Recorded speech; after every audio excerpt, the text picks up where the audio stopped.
Goa Organics వారి skin care, hair care, wellness products కోసం AP, తెలంగాణలో డిస్ట్రిబ్యూటర్లు కావాలను వివరాలకు స్క్రీన్ పైన ఉన్న నెంబర్ కి కాల్ చేయండి. బ్రేకింగ్ న్యూస్ చూస్తున్నాం. ఢిల్లీ సీఎం కేజ్రీవాల్ కు సుప్రీంకోర్టులో కొంత ఊరట లభించింది. జూన్ 1 వరకు కేజ్రీవాల్ మధ్యంతర బెయిల్ మంజూరు చేసింది. ఎన్నికల నేపథ్యంలో ఇది కేజ్రీవాల్ కు భారీ ఊరట లభించినట్టయింది.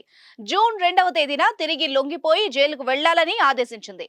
ఢిల్లీలో జరిగిన లిక్కర్ స్కామ్ లో కేజ్రీవాల్ ను ఈడీ అరెస్ట్ చేసింది. మార్చి 21వ తేదీన ఆయన్ని అదుపులోకి తీసుకుంది. ప్రస్తుతం కేజ్రీవాల్ తీహార్ జైల్లో ఉన్నారు. వెంటనే ఆయన విడుదల కానున్నారు.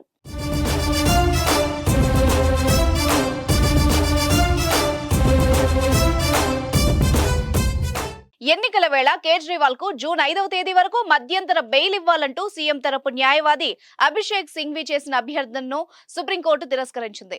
ఎన్నికల ఫలితాలు విడుదలయ్యే వరకు బెయిల్ ఇవ్వాలని సింఘ్వి సుప్రీంకోర్టును కోరారు. అయితే కోర్టు మాత్రం పోలింగ్ ముగిసే వరకు మాత్రమే అనుమతినిచ్చింది. కాకపోతే కొన్ని షరతుల్ని విధించింది. సీఎం కార్యాలయానికి గాని, ఢిల్లీ సచివాలయానికి గాని వెళ్లొద్దని సూచించింది. మద్యం కేసులో తనపై వచ్చిన అభియోగాల గురించి కూడా మాట్లాడొద్దని స్పష్టం చేసింది.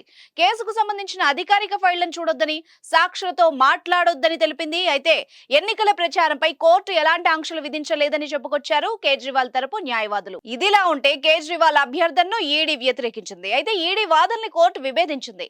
ఏడాదిన్నర కాలంగా ఈ కేసులో దర్యాప్తు చేస్తున్నారని, మార్చిలో ఆయన అరెస్ట్ చేశారని, ఇప్పుడు మరో 21 రోజులు ఆయనకు బెయిల్ ఇవ్వడం వల్ల వచ్చే తేడా ఏమీ ఉండదని చెప్పుకొచ్చింది.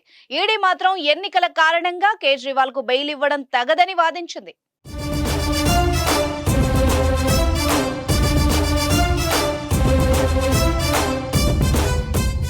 మద్యం కుంభకోణం కేసులో మనీ లాండరింగ్ ఆరోపణలపై మార్చి 21న కేజ్రీవాల్ ని ఈడీ అధికారులు అరెస్ట్ చేశారు.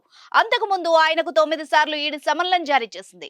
సమన్లపైన కేజ్రీవాల్ స్పందించకపోవడంతో అదుపులోకి తీసుకుంది. ప్రస్తుతం ఆయన తీహార్ జైల్లో జ్యుడిషియల్ కస్టడీలో ఉంటున్నారు.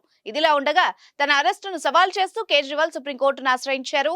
దానిపై విచారణ ఆలస్యం అవుతూ ఉండడంతో ఎన్నికల కోసం మధ్యంతర బెయిల్ ఇవ్వాలని అభ్యర్థించారు.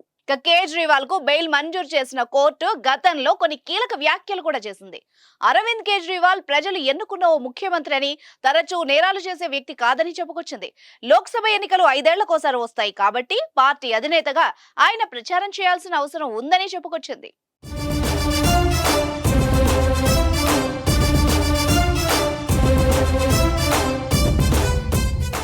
సుమన్ టీవీలో మీ పర్సనల్ అండ్ బిజినెస్ ప్రమోషన్స్ కోసం కింది నెంబర్కి కాంటాక్ట్ చేయండి.